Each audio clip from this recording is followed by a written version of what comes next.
afternoon, folks. This is Jay from Cold Nights, and today we're going to be going over the 10 Switch JRPGs that I plan to tackle in 2023. It's time to reduce that backlog. Let's get into it. The first game on my list today is one that I have, believe it or not played yet, and it is Let's Go Eevee. If you've been watching some of my Pokemon content, you know that I'm obsessed with the evolutions of Eevee, especially Sylveon. So I did pick this up recently, and I'm super excited to try it out.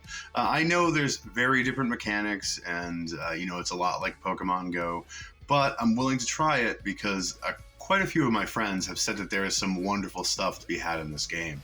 I've really enjoyed Violet and Crimson, or Scarlet, sorry, and I really enjoyed Sword and Shield. So I definitely am making it a point this year to play plenty of Let's Go Eevee.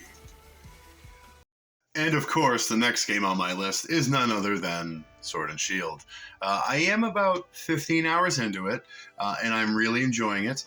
Definitely enjoying having a different mix of Pokemon that what was in Violet and Scarlet, and I'm definitely enjoying that there's a lot less issues with the game. It's a lot smoother of a play. I really love it. My goal, of course, in beating it is 100% completion. I definitely want to complete the decks, get a decent, component of shinies, and to be able to get to a level where I could play some multiplayer.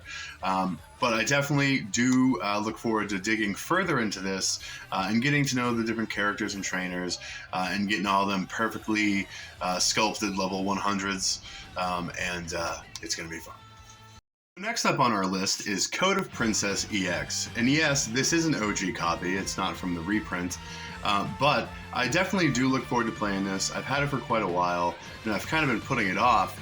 I definitely, when I first picked it up, was hoping it would be a lot like Battle Princess of Arcadia's, and the little bit of I did play, it wasn't quite like that, but I'm hoping that I can find some value in this game because the art style looks incredible, and if you really watch like some of the trailers, it does look like there's a lot of fun content to be had.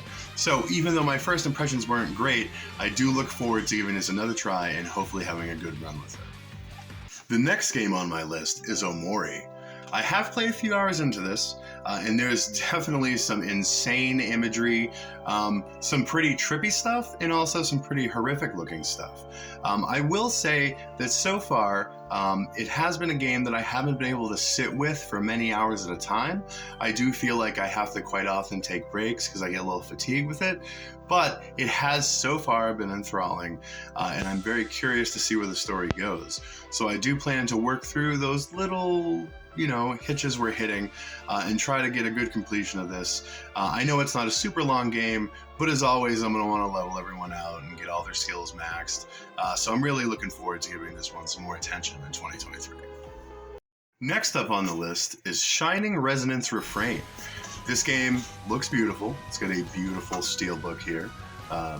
And I did play maybe an hour or two of this when I first got it, and I definitely love the art styles and the character designs. And two huge pluses, it has massive dragons and a pretty cool music system that you can use to power up your party. So I'm really excited to get deeper into this. This is one I really want to be able to sit down and play for hours at a time. And based on what I've seen so far, it looks like one that I really could do that with. So definitely looking forward to this one. Next up on my list is Penny Punching Princess. This game looks like it has some really unique mechanics where in battles you can bribe and extort your enemies as well as just whoop their ass. It looks like it has adorable characters, and it looks like the game has a truly awesome sense of humor. I have not actually put this in the Switch yet, but based on everything I've seen, I'm glad I did pick it up, and I definitely want to make this one of the games that I tackled this year. Next up on my list is Super Neptunia RPG. The story of this game seems pretty neat, where all the characters are brought into a 2D world, where they are struggling to save their 3D world. So I think it's pretty cool how they explained the move to the 2D kind of retro graphics with something in the story. These games are always really fun and really humorous, They're definitely a little pervy and have a little bit of like sexual humor in them, and that can be good in small doses. But the gameplay is usually fun, it's not too deep, and it's something that you can just kind of kick back and enjoy. I've seen some pretty good reviews on this one, and I'm definitely looking forward to checking it out. Next up on my list is a game called Remilore. It looks pretty entertaining. The character designs look incredible. I have not played it yet, but what I've looked at, it looks like it is a roguelike and has basically infinite replayability to get different loot and try the dungeons as they're reworked each time. And like I said, the characters look adorable. It is an Nicalis title, and they can sometimes be of dubious quality, but this one does look really fun, and I do plan to burn it out of my backlog this year. Next up on my list is Moonlighter. This is a game I picked up quite a while ago, and have never really got around to playing, but it really looks fun. The mechanics look great, and it looks like almost like a precursor to Potion Permit with more of an emphasis on combat. I definitely love Potion Permit, and I like the idea of running a shop and having control over that simulation aspect of it.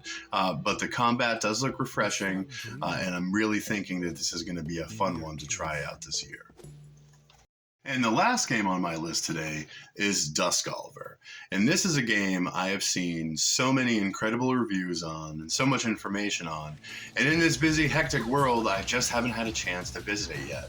I'm super excited about it. It looks like it has super fast pace, like great combat. It looks like it has a pretty cool relationship building system and a pretty detailed like cooking and like dining system where I imagine that the food that you can get at the restaurants or prepare, adds to your stats and really adds another level to the gameplay. So everyone, fawns over this game, and I'm really, really excited to check it out. So those are the games that I look forward to playing in 2023, specifically JRPGs. What are you looking forward to? And of course, these were just games for my backlog. I'm not including any of the Trails games or Fire Emblem. Of course, I'm going to pick those up. And honestly and realistically, I'm probably not going to finish most of these games because I will be playing those new ones. And there's also quite a lot of great horror releases coming up this year too, so that'll tie me up a bit as well. But as always, I thank you for watching. Please don't forget to like, comment, and subscribe. And as always, stay creepy.